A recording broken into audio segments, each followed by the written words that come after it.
আম্মুর সিনগুলো কেটে দিতে। সিনগুলো তো কাটেনি নাই, আমার আম্মুকে নিয়ে নাই, স্ট্রাইক আমি দিছি আমার চ্যানেল থেকে। এই টিস্যু অনেক নীলা খেলা শুরু করছে। এই যে কালো মানিক, এই কালো শুনলে তো আমার জিদ কাজ করে। তার মধ্যে দেখতেছি কি করতেছে জানেন, যারা ওদের নামে ভিডিও বানাইতেছে ওদেরকে কি করতেছে, ওদের রিপোর্ট মারতেছে, ওদের ভিডিওগুলোতে স্ট্রাইক মারতেছে, মেরে মেরে ও এরকম নীলা খেলা শুরু করছে। কিমে এটা যে কোনো কিছু স্ট্যাটাস দিয়ে কোনো কিছু দিয়ে সে শান্তি পায় না, তাকে হুমকি দেওয়া হচ্ছে। সে একদম ওপেন ভিডিও করতেছে, তারপরে আপনার ক্যাপশনে লিখতেছে আবার কি থানায় যেতে চাস নাকি, পা ধরাবো নাকি, পা ধরাবো নাকি, মানে এরকম একটা হুমকি দেওয়া শুরু করছে। যে এখন ও ভাবছে যে এই মেয়েটা রাস্তায় নেমে যাবে।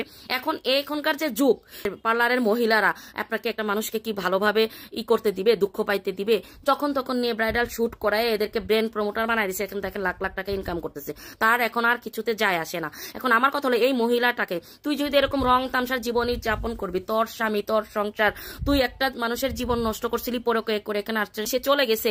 এখন তুই একের পর এক একটা করে মানুষ নিয়ে এসে একটা করে বাচ্চা ফুটাই দিয়ে, জামাই দিয়ে, তারপরে এরকম নীলা খেলা করে নিজেকে এত লয়াল দাবি করতে চায়, মানে নিজেকে এত ভালো প্রমাণ করতে চাইছে। এখন মানুষ তার মুখোশ খুলে দিছে। লাইভে প্রত্যেকটা মানুষ ওকে নাল্লত দেয়। এর লাইভে গিয়ে এর বেহায়া, নীলজ্জ, থার্ড ক্লাস, বস্তি, লো ক্লাস, তুই একটা নাটক বাস, বেহায়া, তুই মরস না, তোর জন্মের ঠিক নাই, তোর এটা হচ্ছে জনগণ ওদেরকে ধুয়ে দিতেছে। তারপরও যদি এক বিন্দুর জন্য ওদের লজ্জা শরম হইতো, এদের লজ্জা শরম হবে না ভাই।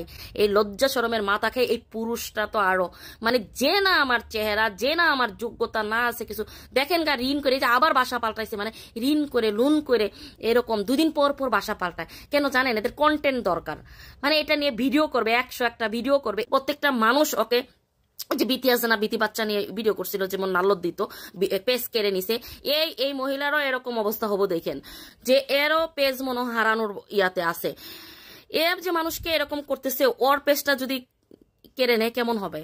হ্যাঁ, ও তুই ওদেরকে নিয়ে, তোদের নিয়ে কথা বলবে না, তোরা ভিডিওতে আসিস না, তোরা ভিডিও করিস না, তোরা এই টপিকে যাস না। তুই সতীর নামে পেজ পর্যন্ত খুঁজছ, কিন্তু এই মেয়েটা কোনো কথা বলতে পারবে না, এই মেয়েটা কোনো স্ট্যাটাস দিতে পারবে না, এই মেয়েটা কোনো ভিডিও করতে পারবে না। একে নিয়ে তুই হুমকি দিতেছস কি? ফাজলামি নাকি? জীবনটাকে এত ফাজলামও নাকি? ফাজলামি করো তুমি, 10 জনকে নাটক মারাও কেন? এখানে তুমি শুইতাছো, ঘুমাইতাছো, তুমি তোমার এই কাইলা জামাই রে নিয়ে চুম্মাইতাছো, ই করতেছো, এত কিছু আমাদের দেখার তো দরকার নাই। নির্লজ্জ মহিলা, তুই নিজে একটা বাচ্চার জীবন নষ্ট করে ওইখান থেকে আসছে, তোর তো এটাতেই কষ্ট পাওয়া উচিত যে আমি একটা বাচ্চা এইভাবে ফেলে রেখে আসছি। আসলে তোদের ভিতরে তো মায়া দয়া বলতে কিনা মনুষ্যত্ব বোধ নাই।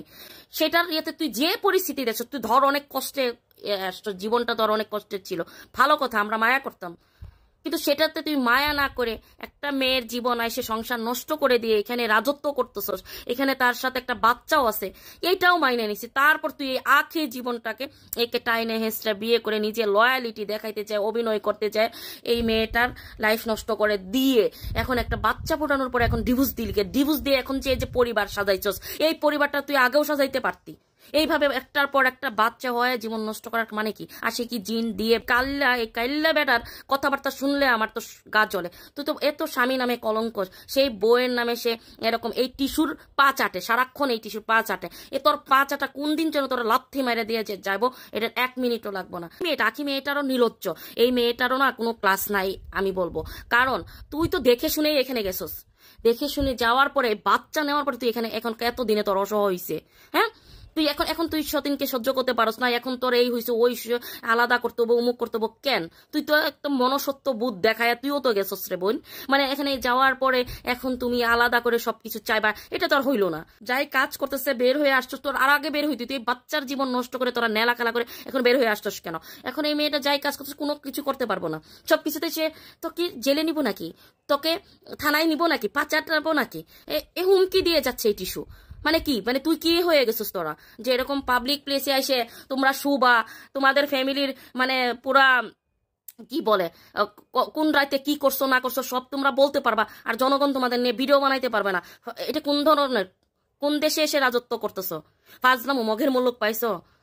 সময় মতো না তোমাদের কেউ না একদম জায়গা মতো পাঠায় দিবে জনগণ। এত কোথেকে বাইরেও না।